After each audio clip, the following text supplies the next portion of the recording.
एक ऐसा समय था जिस टाइम सब इजराइल झूठे बाल देवता के पीछे चले गए। सच्चे परमेश्वर को उन्होंने भुला दिया। लेकिन एक ऐसा आदमी भी था जिसने पूरे देश को चुनौती दी कि सिर्फ परमेश्वर ही सच्चा है और झूठे बाल देवता सच्चे नहीं हैं। राजा अहाब और उसकी रानी इजेबेल ने पूरे इजराइल को अंधविश्वास के अंदर डाल दिया था। उन्होंने परमेश्वर के सारे मंदिरों को तोड़वा दिया और भविष्यवक्ताओं को मरवा डाला। टाइम सिर्फ एक ही आदमी जो कि एलिया था और वो भी परमेश्वर के आदेश से खड़ा हुआ और उसने पूरे इजराइल को कहा कि तुम करमेल पर्वत पर इकट्ठा हो, तय होगा कि कौन परमेश्वर सच्चा है या फिर झूठा है। वहां पर दो वेदी बनाएगी, एक थी बाल देवता की और दूसरी थी परमेश्वर की वेदी। सुबह से लेकर शाम तक बाल देवता के जितने भी लोग थे वो बाल देवता को पुकारते रहे और अपने शरीरों को काटते रहे और नाचते रहे, लेकिन उनका जवाब कुछ भी नहीं आया।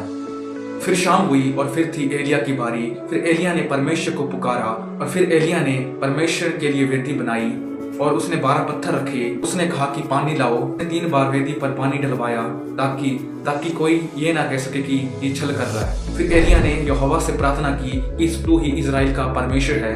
अचानक ही आकाश से बिजली उतरी और वहां पर पत्थर, लकड़ी और यहाँ तक की मिट्टी को भी उसने जला दिया।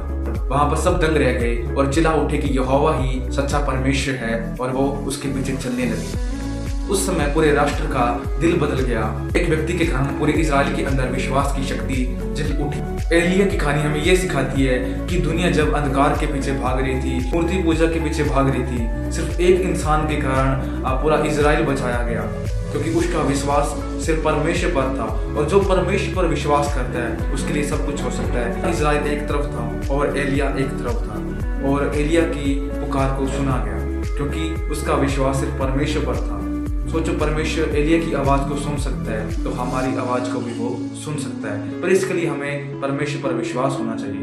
मुझे आशा है कि आपको इस वीडियो के दौरान आपको बहुत कुछ सीखने को मिला होगा। तो ऐसे ही परमेश्वर के गहरे भेदों को जानने के लिए आप हमारे YouTube channel path of Christ को सब्सक्राइब कर सकते हैं। मिलते हैं एक नेक्स्ट वीडियो के साथ, एक नए टॉपिक के साथ। तब तक के लिए सभी को जय मसीह।